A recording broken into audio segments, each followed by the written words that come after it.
الرحمن الرحیم الصلاۃ والسلام علیکہ یا سیدی یا رسول اللہ وعلی آلکہ واصحابکہ یا حبیب اللہ۔ آج بطور خاص میں ہماری پاک افواج کے سربراہ جناب جنرل عاصم منیر صاحب اور ہمارے پرائم منسٹر پاکستان کے جناب میاں محمد شہباز شریف صاحب اور ہمارے صدر پاکستان جناب آصف علی زرداری صاحب، ان تین بڑوں سے بطور خاص گزارش کرنی چاہ رہا ہوں کہ غزہ کے اندر، فلسطین کے اندر جو ظلم ہو رہا ہے، دنیا کی کوئی ایسی کتاب دکھا دیں مذہبی جس میں بارڈر کی حدود کا تعین کیا گیا ہو۔ یہ بارڈر ہمارے جغرافیائی انتظامی امور کے لیے ہیں، ظلم اور زیادتی روکنے کے لیے کوئی بارڈر نہیں ہے۔ کیا اگر پاکستان میں کسی کے ساتھ جب زیادتی ہوتی ہے، جو این جی اوز کو وہ زیادتی لگ رہی ہوتی ہے، کسی ایک خاتون کے ساتھ، کسی ایک بچے کے ساتھ، کسی ایک اونٹ کے ساتھ، کیا امریکہ سے این جی اوز چلانا نہیں شروع کرتی؟ کیا برطانیہ سے این جی اوز چلانا نہیں شروع کرتی؟ اگر غزہ کے اندر ظلم کے پہاڑ ٹوئے جا رہے ہیں اور ظلم کی وہ داستان رقم کی جا رہی ہے کہ آج جبکہ پرانی جو داستانیں ہم ہلاکو خان کی اور اس طرح کی سنتے ہیں، وہ تو سمجھ آتی ہے کہ اس وقت میڈیا اتنا نہیں تھا، باتیں آگے نہیں جاتی تھی۔ جب ہمیں نظر آتا ہے کہ جناب کربلا کے اندر جو ظلم اور زیادتی آل رسول کے ساتھ ہوئی، وہ مکہ شریف میں، مدینہ شریف میں خبر نہ پہنچی، لیکن آج تو کینیڈا سے لے کے آسٹریلیا تک، سعودی عرب سے لے کے افغانستان تک، ہر جگہ پہ خبر فوراً پہنچ رہی ہے کہ جو یہودی ظلم اور زیادتی پہاڑ رو رہے ہیں، تاریخ میں ایسا ظلم نظر نہیں آتا کہ جو احباب آپ کے ساتھ لڑ رہے ہیں، یہودیوں کے ساتھ، ان کے ساتھ تو لڑیں، ان کو ماریں، لیکن جو گھروں میں خواتین بیٹھی ہیں، جو بوڑھے بیٹھے ہیں، جو بچے بیٹھے ہیں، جو پرسکون طریقے سے ہیں، جو شاید اس لڑائی کے حق میں بھی نہ ہوں، آپ کس طریقے سے ان کے اوپر بم برسا سکتے ہیں؟ اور پھر افسوس کی بات یہ ہے کہ ہاسپٹلز کے اندر بم مار رہے ہیں، اور پھر جو مہاجرین کے کیمپ ہے وہاں جا کے بم برسا رہے ہیں۔ یہ جو بالکل اس طریقے سے سفاکانہ طریقے سے چل پڑا، یہ یہودی جو ان کے اصل گندی سوچ ہے، یہ یہودی وہ گندی قوم ہے جو سب سے پہلے عیسیٰ علیہ السلام کے خلاف انہوں نے گند گھولا، اور پھر نبی رحمت صلی اللہ علیہ وسلم کے خلاف یہ گند گھولتے رہے، اور وعد ان کو ملا تو ہٹلر ملا، جس نے بالکل ان کا نام و نشان مٹانے کی کوشش کی، لیکن چند گندے انڈے چھوڑ دیے اس نے، یہ کہتے ہوئے کہ میں یہ چند گندے انڈے اس لیے چھوڑ رہا ہوں کہ دنیا کو پتہ چلے کہ میں نے ان کے ساتھ کیا کیا۔ ہٹلر نے جو کیا ٹھیک کیا، آج سمجھ آ رہی ہے اس نے ٹھیک کیا، لیکن آج جو مسلمانوں کے ساتھ کر رہے ہیں، ہاں بعض یہودی بھی اس وحشیانہ بمباری کے خلاف ہیں۔ ہمیں کچھ خبریں آتی ہیں کینیڈا سے، امریکہ سے، کچھ یہودی بھی برا محسوس کر رہے ہیں، ظاہر ہے کسی نہ کسی کے اندر غیرت آ جاتی ہے، لیکن امریکہ کے پریزیڈنٹ کو تو غیرت نہیں آ رہی، برطانیہ کی ملکہ اور پریزیڈنٹ کو تو غیرت نہیں آ رہی، یورپ کے سربراہان کو تو غیرت اور شرم نہیں آ رہی، اور پھر عرب حکمران، مسلمان حکمران، 57 اسلامی ریاستیں ہیں، سب بغیرتوں کی طرح دیکھ رہے ہیں۔ ہم عام شہری تو کچھ نہیں کر سکتے، ہم تو مشورہ دے سکتے ہیں۔ آج جو حج ہوا، جو قربانیاں ہوئیں، مجھے تو یہ سمجھ نہیں آتی، پتہ نہیں ان سربراہوں کا یہ خدمت قبول بھی ہونی ہے کہ نہیں ہونی، جو حاجیوں کے لیے خدمات کر رہے ہیں، حاجیوں کے آنے جانے کا انتظام کر رہے ہیں، ادھر ہماری بہن بھائی مر رہی ہیں، ادھر بچے ہلاک ہو رہے ہیں، ادھر ظلم کے پہاڑ ٹائے جا رہے ہیں، ہم ان کو مرتا دیکھ رہے ہیں۔ مجھے نہیں سمجھ آتی کہ ایک طرف میرا بھائی مر رہا اور مجھے پتا میں چھڑا سکتا ہوں، اور میری نماز قضا ہو رہی ہے۔ یہ مجھے علماء کرام سے رہنمائی چاہیے کہ مجھے پتا ہے میں ابھی جاؤں تو اس کو چھڑا سکتا ہوں، لیکن نہیں، میری نماز قضا ہو رہی ہے۔ کیا اس وقت نماز پڑھنا ضروری ہے یا اس کی جان بچانا ضروری ہے؟ آج کوئی حاجی بھی حج نہ کرتا اور تمام پیسہ ہم غزہ کے اندر، جنگ کے اندر، جہاد کے اندر لگا دیتے، تو میں سمجھتا کہ شاید ہماری کتنے گناہ معاف ہو جاتے۔ آج بھی جنرل عاصم منیر صاحب، پرائم منسٹر آف پاکستان میاں شہباز شریف صاحب، صدر پاکستان جناب آصف زرداری صاحب، ان تین بڑوں سے گزارش ہے، بچپن سے لے کے آج تک پتہ نہیں آپ سے کتنے گناہ ہوئے، کتنی ایسی حرکتیں آپ سے ہوئیں جو قبر کے اندر جا کے آپ کو حساب دینا پڑے گا، لیکن شاید آج آپ غزہ کے لیے کھڑے ہو جائیں، ان نہتے بے سہارا لوگوں کے لیے کھڑے ہو جائیں تو پتہ نہیں اس کے صدقے اللہ آپ کے کتنے گناہ معاف کر دے۔ اور میری یہ گزارش ہے، دیکھیں ایک بات میں یہاں ضرور کہنا چاہوں گا، میں زمانہ طالب علمی سے اپنے آپ کو اسیس کرتا ہوں، پولیٹکس میں کرتا رہا ہوں، کالجوں کے اندر بھی، اور میرے اساتذہ اس بات کے گواہ ہیں کہ جن جن کالجوں کے اندر میں نے پولیٹکس کی میں نے جھگڑا نہیں ہونے دیا۔ میرے استاد میرا ماتھا چومتے تھے، مخالف جماعتوں کے جو سرپرست استاد تھے کہ بھئی میاں جلیل شرپری کی وجہ سے ہمارے کالجوں میں امن رہا۔ یہ کو اللہ تعالیٰ کی دین ہے کہ کرائسس مینجمنٹ کے اندر میری سوچ کافی ایکٹیو ہو جاتی ہے۔ اور اگر صدام حسین کو میں نے اس وقت مشورہ دیا، اس کی امبیسی میں دیکھ کے آیا، آج بھی میں افسوس کرتا ہوں کہ اگر صدام پاگل نے میرا مشورہ ماننا ہوتا تو عراق تباہ نہ ہوتا۔ عمران خان صاحب کو میں مشورے پرائم منسٹر ہاؤس میں جا کے دیتا رہا، بعد میں بھی میڈیا کے ذریعے بھی دیتے رہا۔ اگر خان صاحب نے میرا ایک بھی مشورہ ماننا ہوتا، آج یہ پی ٹی آئی کا اشر نہ ہوتا جو خان صاحب نے کرا دیا ہے۔ اور میاں نواز شریف صاحب اور شہباز شریف صاحب کو بھی پتا ہے کہ میں سعودی عرب میں جا کے لندن میں بھی ان کو چیزوں کے اوپر مشاورت ضرور دیتا رہا، اور میرا ہمیشہ فوکس امن کی طرف، مسلمانوں کی ترقی کی طرف رہا ہے۔ میرا کبھی یہ فوکس نہیں ہوا کہ میں اس بڑے کے ساتھ بیٹھا ہوں اسے مجھے کیا ملے گا، مجھے کیا دے سکتے ہیں۔ اگر میں جھونپڑی میں بھی رہتا ہوں تو اللہ کی دین ہے، اگر میں اس گھر میں رہ رہا ہوں حضور شیر ربانی کے صدقے اللہ کی دین ہے، تو میں اس میں خوش ہوں۔ میں ایم این اے رہا ہوں، مجھے کوئی بتائے میں نے کچھ اپنا بنایا ہو، میں ضلع ناظم رہا ہوں، اربوں روپے کا بجٹ میرے ہاتھ میں تھا، مجھے کوئی بتائے میں نے اپنا کچھ بنایا ہو۔ جب میں ایم این اے نہیں تھا، اور ریکارڈ ہے میری اپنی ٹیکس کی کتابیں نکال کے دیکھ لیں، میری ماہانہ آمدنی کئی کروڑ روپے تھی، اور میری 5 گاڑیاں اس وقت میری اپنی تھی جب میں ایم این اے نہیں تھا 2002 سے پہلے۔ آج میرے پاس صرف ایک گاڑی ہے،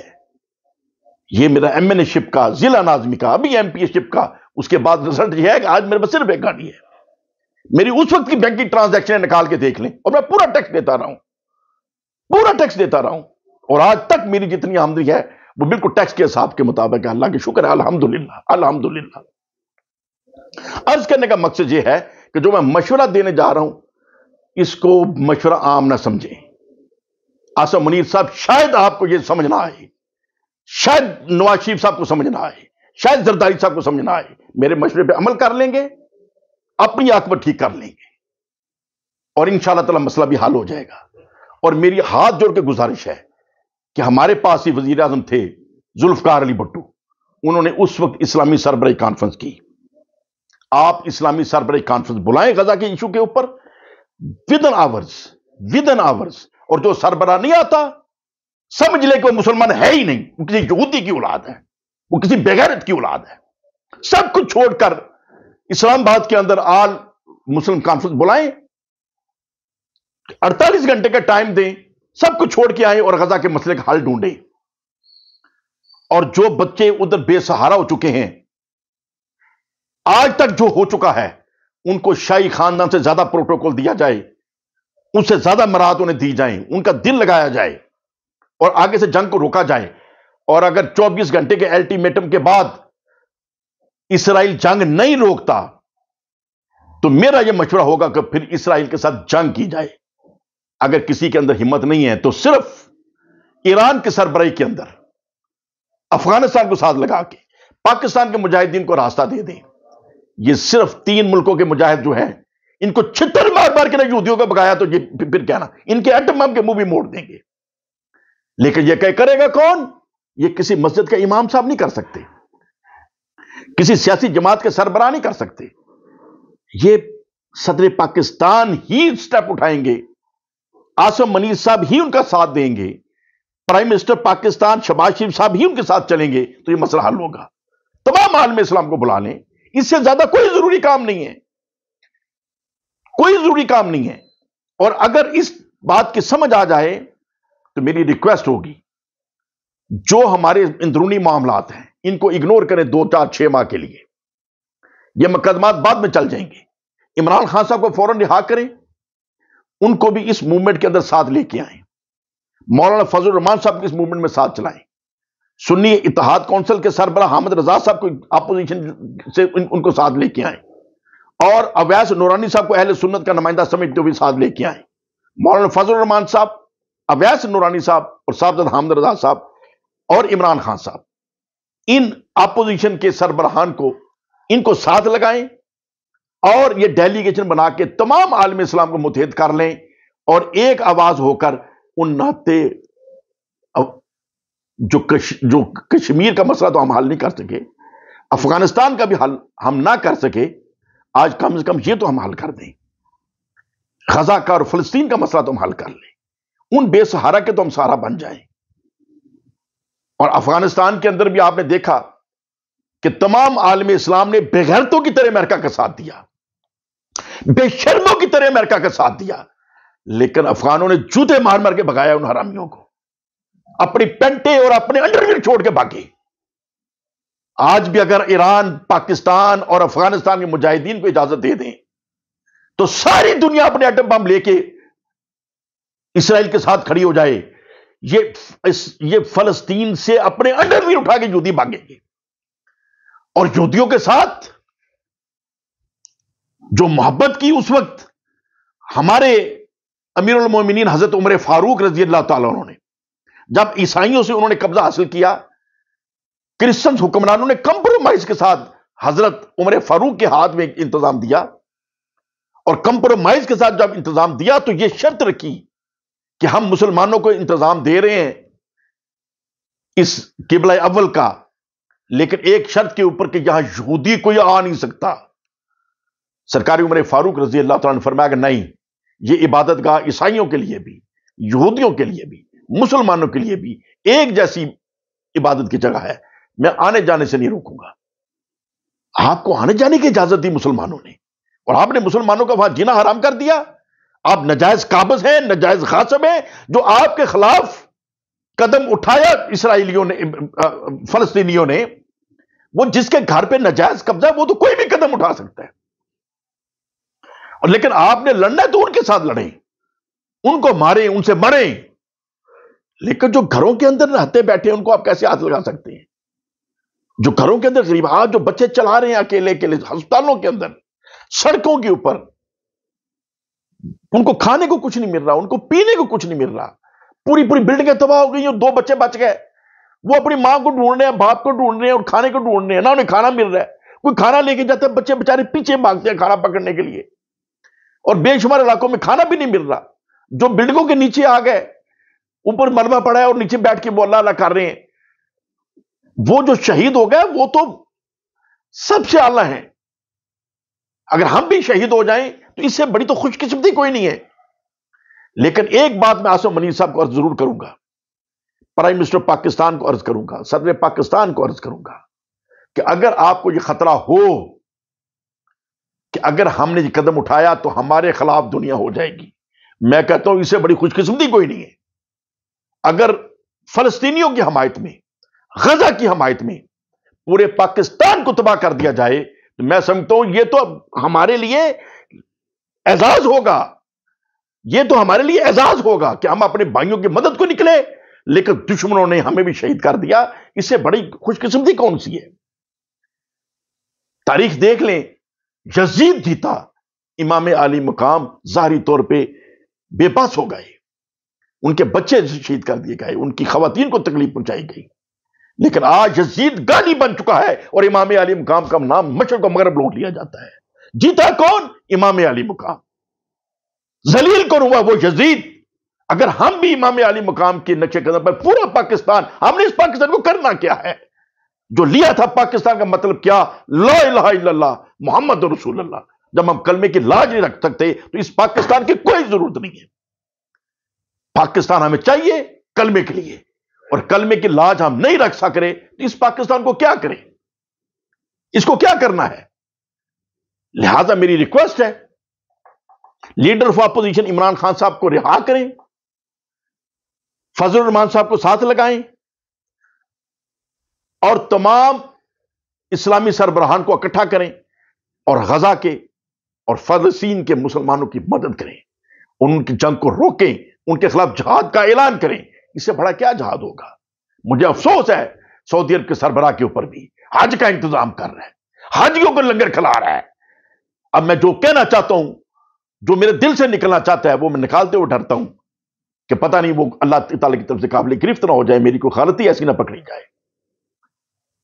مجھے افسوس ہوتا ہے، یہ حج دیکھ کے بڑی تکلیف ہوئی، یہ قربانیاں دیکھ کے بڑی تکلیف ہوئی. کن دنوں میں ہم قربانیاں کر رہے ہیں مزے مزے سے، کن دنوں میں ہم حج کر رہے ہیں توپ پہن کر، جن دنوں ہمارے بھائی ادھر قتل کیے جا رہے ہیں، ان کو ہم چھڑا نہیں سکتے، ان کی ہم مدد نہیں کر سکتے، ہم حج لگے ہوئے ہیں کرنے پہ.